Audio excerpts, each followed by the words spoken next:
सभी भक्तों से निवेदन है कि चरितावली शुरू होने के पहले आप इस वीडियो को लाइक करके चैनल को सब्सक्राइब कर लीजिए और कमेंट में भक्त महाराज की जय, श्री सीताराम जी महाराज की जय लिखिए।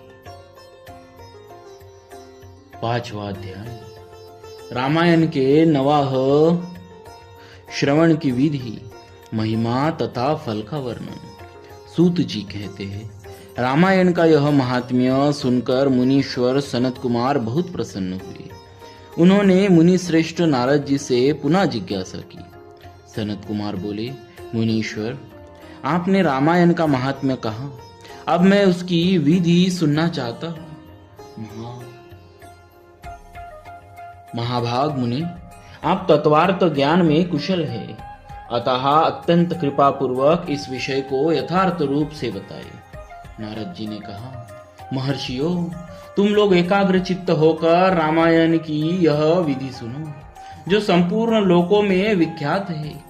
वह स्वर्ग तथा मोक्ष संपत्ति की वृद्धि करने वाली है। मैं रामायण कथा का श्रवण का विधान बता रहा हूं, तुम सब लोग उसे सुनो। रामायण कथा का अनुष्ठान करने वाले वक्ता एवं श्रोता को भक्ति भाव से भावित होकर उस विधान का पालन करना चाहिए। उस विधि का पालन करने से करोड़ों पाप नष्ट हो जाते हैं। चैत्र माघ तथा कार्तिक मास के शुक्ल पक्ष की पंचमी तिथि को तथा कथा आरंभ करनी चाहिए। पहले स्वस्ति वाचन करके फिर यह संकल्प करें कि हम 9 दिनों तक रामायण की अमृतमयी कथा सुनेंगे। फिर भगवान से प्रार्थना करें, श्री राम जी, आज से प्रतिदिन मैं आपकी अमृतमयी कथा सुनूंगा। यह आपके कृपा प्रसाद से परिपूर्ण हो। नित्य प्रति अपा मार्ग की शाखा से दंत शुद्धि करके राम भक्ति में तत्पर हो विधि पूर्वक स्नान करे। अपनी इंद्रियों को संयम में रखकर भाई बंधुओं के साथ स्वयं कथा सुने। पहले अपने कुल आचार के अनुसार दंत धावन पूर्वक स्नान करके श्वेत वस्त्र धारण करे और शुद्ध हो घर आकर मौन भाव से दोनों पैर धोने के पश्चात आचमन करके भगवान नारायण का स्मरण करे। फिर प्रतिदिन देव पूजन करके संकल्प पूर्वक भक्ति भाव से रामायण ग्रंथ की पूजा करे।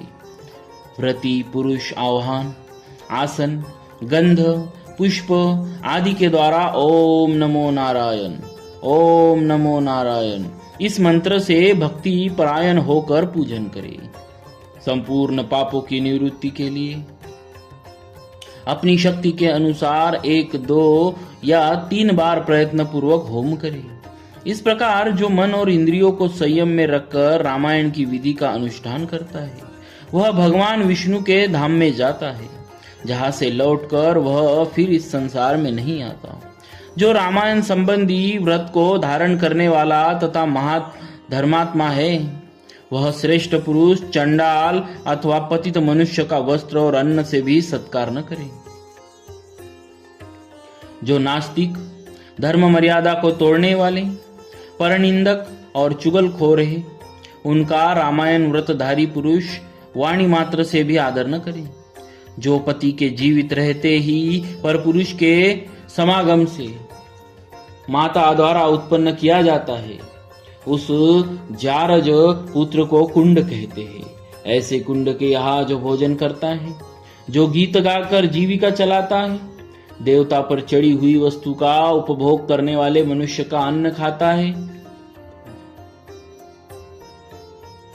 वैद्य है, लोगों की मिथ्या प्रशंसा में कविता लिखता है, देवताओं तथा ब्राह्मणों का विरोध करता है, पराये अन्न का लोभी है और पर स्त्री में आसक्त है, ऐसे मनुष्य का भी रामायण व्रती पुरुष वाणी मात्र से भी आदर न करें। इस प्रकार दोषों से दूर एवं शुद्ध होकर जितेंद्रिय एवं सबके हित में तत्पर रहते हुए जो रामायण का आश्रय लेता है, वह परम सिद्धियों को प्राप्त होता है।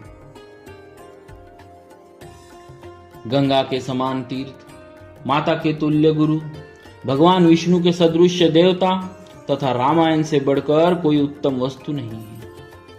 वेद के समान शास्त्र, शांति के समान सुख, शांति से बढ़कर ज्योति तथा रामायण से उत्कृष्ट कोई काव्य नहीं है। क्षमा के सदृश बल, कीर्ति के समान धन, ज्ञान के सदृश लाभ तथा रामायण से बढ़कर कोई उत्तम ग्रंथ नहीं है। रामायण कथा के अंत में वेदज्ञ वाचक को दक्षिणा सहित गौ का दान करे, उन्हें रामायण की पुस्तक तथा वस्त्र और आभूषण आदि दे। जो वाचक को रामायण की पुस्तक देता है वह भगवान विष्णु के धाम में जाता है, जहां जाकर उसे कभी शोक नहीं करना पड़ता। धर्मात्माओं में श्रेष्ठ सनत कुमार, रामायण की नवाह कथा सुनने से यजमान को जो फल प्राप्त होता है उसे सुनो। पंचमी तिथि को रामायण की अमृतमयी कथा को आरंभ करके उसके श्रवण मात्र से मनुष्य सब पापों से मुक्त हो जाता है। यदि 2 बार यह कथा श्रवण की गई तो श्रोता को पुंडरीक यज्ञ का फल मिलता है। जो जितेंद्रिय पुरुष व्रत धारण पूर्वक रामायण कथा को श्रवण करता है वह 2 अश्वमेघ यज्ञों का फल प्राप्त पाता है। मुनिवरों, जिसने 4 बार इस कथा का श्रवण किया है वह 8 अग्निष्टोम के परम पुण्य फल का भागी होता है। जिस महामनस्वी पुरुष ने 5 बार रामायण कथा श्रवण का व्रत पूरा कर लिया वह अत्यग्निष्टो में यज्ञ के द्विगुण पुण्य फल का भागी होता है। जो एकाग्र चित्त होकर इस प्रकार 6 बार रामायण कथा के व्रत का अनुष्ठान पूरा कर लेता है वह अग्निष्टोम यज्ञ के 8 गुने फल का भागी होता है। मुनीश्वरों, स्त्री हो या पुरुष, जो 8 बार रामायण कथा को सुन लेता है वह नरमेघ यज्ञ का 5 गुना फल पाता है। जो स्त्री या पुरुष 9 बार इस व्रत का आचरण करता है उसे 3 गोमेध यज्ञ का पुण्य फल प्राप्त होता है। जो पुरुष शांत चित्त और जितेंद्रिय होकर रामायण यज्ञ का अनुष्ठान करता है वह उस परमानंदमय धाम में जाता है, जहां जाकर उसे कभी शोक नहीं करना पड़ता। जो प्रतिदिन रामायण पाठ अथवा श्रवण करते हैं, गंगा नहाते हैं और धर्म मार्ग का उपदेश देते हैं, ऐसे लोग संसार सागर से मुक्त ही है, इसमें संशय नहीं है। महात्माओं, यतियों, ब्रह्मचारियों तथा प्रवीरों को भी रामायण की नवा कथा सुननी चाहिए। राम कथा को अत्यंत भक्ति पूर्वक सुनकर मनुष्य महान तेज से उद्दीप्त हो उठता है और ब्रह्मलोक में जाकर वही आनंद का अनुभव करता है। इसीलिए विप्रेंद्रगण, आप लोग रामायण की अमृतमयी कथा सुनिए। श्रोताओं के लिए यह सर्वोत्तम श्रवणीय वस्तु है और पवित्रों में भी परम उत्तम है। दुस्वप्न को नष्ट करने वाली यह कथा धन्य है, इसे प्रयत्न पूर्वक सुनना चाहिए। जो मनुष्य श्रद्धा युक्त होकर इसका एक श्लोक या आधा श्लोक भी पढ़ता है वह तत्काल ही करोड़ों उपपातकों से छुटकारा पा जाता है। यह गुह्य से भी गुह्यतम वस्तु है, इसे सत्पुरुषों को ही सुनाना चाहिए। भगवान श्री राम के मंदिर में अथवा किसी पुण्य क्षेत्र में सत्पुरुषों की सभा में रामायण कथा का प्रवचन करना चाहिए। जो ब्रह्मद्रोही, पाखंड पूर्ण आचरण में तत्पर तथा लोगों की ठगने वाली वृत्ति से युक्त है, उन्हें यह परम उत्तम कथा नहीं सुनानी चाहिए। जो काम आदि दोषों का त्याग कर चुके हैं, जिनका मन राम भक्ति में अनुरक्त रहता है तथा जो गुरुजनों की सेवा में तत्पर है, उन्हीं के समक्ष यह मोक्ष की साधनभूत कथा बाचनी चाहिए। श्री राम सर्वदेवमय माने गए हैं, वे आर्त प्राणियों की पीड़ा का नाश करने वाले हैं तथा श्रेष्ठ भक्तों पर सदा ही स्नेह रखते हैं। वे भगवान भक्ति से ही संतुष्ट होते हैं, दूसरे किसी उपाय से नहीं। मनुष्य विवश होकर भी उनके नाम का कीर्तन अथवा स्मरण कर लेने पर समस्त पातकों से मुक्त परम पद का भागी होता है। महात्माओं, भगवान मधुसूदन संसार रूपी भयंकर एवं दुर्गम वर्ण को भस्म करने के लिए दावानल के समान है। वे अपना स्मरण करने वाले मनुष्य के समस्त पापों का शीघ्र ही नाश कर देते हैं। इस पवित्र काव्य के प्रतिपाद्य विषय वे ही है। अतः यह परम उत्तम काव्य सदा ही श्रवण करने योग्य है। इसका श्रवण अथवा पाठ करने से यह समस्त पापों का नाश करने वाला है। जिसकी श्री राम रस में प्रीति एवं भक्ति है, वही संपूर्ण शास्त्रों के अर्थ ज्ञान में निपुण और कृतकृत्य है। ब्राह्मणों, उसकी उपार्जित की हुई तपस्या पवित्र, सत्य और सफल है, क्योंकि राम रस में प्रीति हुए बिना रामायण के अर्थ श्रवण में प्रेम नहीं होता। जो द्विज इस भयंकर कलिकाल में रामायण तथा श्री राम नाम का सहारा लेते हैं, वे ही कृत्य है। रामायण की इस अमृतमयी कथा का नवा श्रवण करना चाहिए। जो महात्मा ऐसा करते हैं, वे कृतज्ञ है। जो महात्मा ऐसा करते हैं, वे कृतज्ञ हैं। उन्हें प्रतिदिन मेरा बारंबार नमस्कार है। श्री राम नाम केवल श्री राम ही मेरा जीवन है।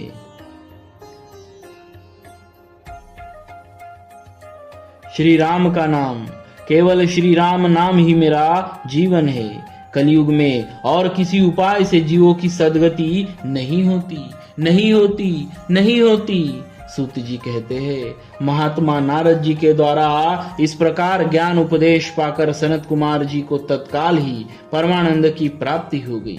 अतः विप्रवरो, तुम सब लोग रामायण की अमृतमयी कथा सुनो। रामायण को 9 दिन में ही सुनना चाहिए। ऐसा करने वाला समस्त पापों से मुक्त हो जाता है। द्विजोत्तमो, इस महान काव्य को सुनकर जो वाचक की पूजा करता है, उस पर लक्ष्मी सहित भगवान विष्णु प्रसन्न होते हैं। विप्रेंद्रगण, वाचक के प्रसन्न होने पर ब्रह्मा, विष्णु और महादेव जी प्रसन्न हो जाते हैं। इस विषय में कोई अन्यथा विचार नहीं करना चाहिए। रामायण के वाचक को अपने वैभव के अनुसार गौ, वस्त्र, सुवर्ण तथा रामायण की पुस्तक आदि वस्तुएं देनी चाहिए। उस दान का पुण्य फल बता रहा हूँ, आप लोग एकाग्र चित्त होकर सुनिए। उस दाता को ग्रह तथा भूत बेताल आदि कभी बाधा नहीं पहुंचाते। श्री राम चरित्र का श्रवण करने पर श्रोता के संपूर्ण श्रेय की वृद्धि होती है। उसे न तो अग्नि की बाधा प्राप्त होती है और न चोर आदि का भय ही। वह इस जन्म में उपार्जित किए हुए समस्त पापों से तत्काल मुक्त हो जाता है। वह इस शरीर का अंत होने पर अपनी 7 पीढ़ियों के 7 मोक्ष का भागी होता है। पूर्व काल में सनत कुमार मुनि के भक्ति पूर्वक पूछने पर नारद जी ने उनसे जो कुछ कहा था, वह सब मैंने आप लोगों को बता दिया। रामायण आदि काव्य है। यह संपूर्ण वेदार्थों की सम्मति के अनुकूल है। इसके द्वारा समस्त पापों का निवारण हो जाता है। यह पुण्यमय काव्य संपूर्ण दुखों का विनाशक तथा समस्त पुण्य और यज्ञों का फल देने वाला है। जो विद्वान इसके एक या आधे श्लोक का भी पाठ करते हैं, उन्हें कभी पापों का बंधन नहीं प्राप्त होता। श्री राम को समर्पित किया हुआ यह पुण्य काव्य संपूर्ण कामनाओं को देने वाला है।